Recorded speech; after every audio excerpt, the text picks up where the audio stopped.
আরাফাত দিনের দোয়া হলো সবচেয়ে সেরা দোয়া। বছরের যে কোনো সময়ের মধ্যে সেরা দোয়া হলো আরাফাত দিনের দোয়া। আরাফাত দিনের অনুসরণে জিলহজের 9 তারিখে পৃথিবীর বিভিন্ন প্রান্তে থাকা মুসলমানরা নফল রোজা রাখবেন। এতে 1 বছর পূর্বের আর হায়াতে বাঁচিয়ে রাখলে আল্লাহ তাআলা অগ্রিম 1 বছরের গুনাহ আল্লাহ মাফ করে দিবেন। এই রোজাটাকে জিলহজের 9 তারিখেই রাখবো নাকি যে আপনার আরাফাত দিন হাজিদের অবস্থানকে হিসাব করে রাখবো? আরাফাত দিনের বিশেষ আমল কি বিস্তারিত বলুন।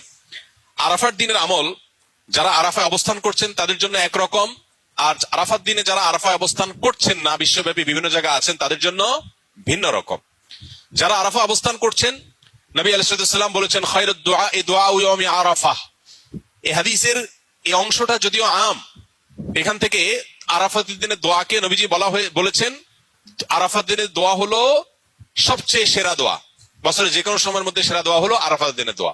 যদিও আরাফাতের ময়দানে হাজিদের দোয়া কবুল হয়, ফেরত দেওয়া হয় না, বহু হাদিস আছে। যেহেতু হাদিসে আরাফাতের দিনের দোয়াকে সেরা দোয়া বলা হয়েছে, আমরা যদি দূর থেকে আল্লাহর কাছে দোয়া করি, আশা করতে পারি আল্লাহর কাছে, আশা করতে অসুবিধা নেই যে আল্লাহ তাআলা দোয়া হয়তো কবুল করবেন। দ্বিতীয়ত নবী আলাইহিস সালাম বলেছেন খায়রুমা ওয়া খায়রুমা আনা কুলতু আনা ওয়ান নাবিয়্যুনা মিন ক্বাবলি লা ইলাহা ইল্লাল্লাহু ওয়াহদাহু লা শারীকা লাহু লাহুল মুলকু ওয়া লাহুল হামদু ওয়া হুয়া আলা কুল্লি শাইইন কাদির।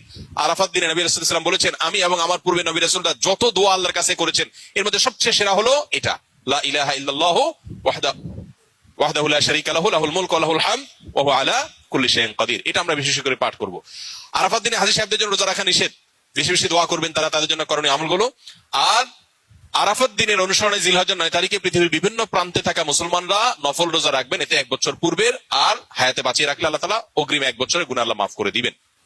এজন্য আরাফাত দিনে নফল রোজা রাখবো ইনশাআল্লাহ। এই দোয়াটাকে এই রোজাটাকে জিলহজের 9 তারিখেই রাখবো নাকি যে আপনার আরাফাত দিন হাজিদের অবস্থানকে হিসাব করে রাখবো? এটা নিয়ে দুই রকমের মত আজকাল শোনা যায়। তবে আরাফাত দিনে হাজিরা অবস্থান করছেন হুবহু ওইটার সাথে মিল রেখে গোটা বিশ্বে আসলে ওই দিনে একই সময় রোজা রাখা এটা সব ক্ষেত্রে সম্ভব না, ভৌগোলিক ভাবে এটা সম্ভব না।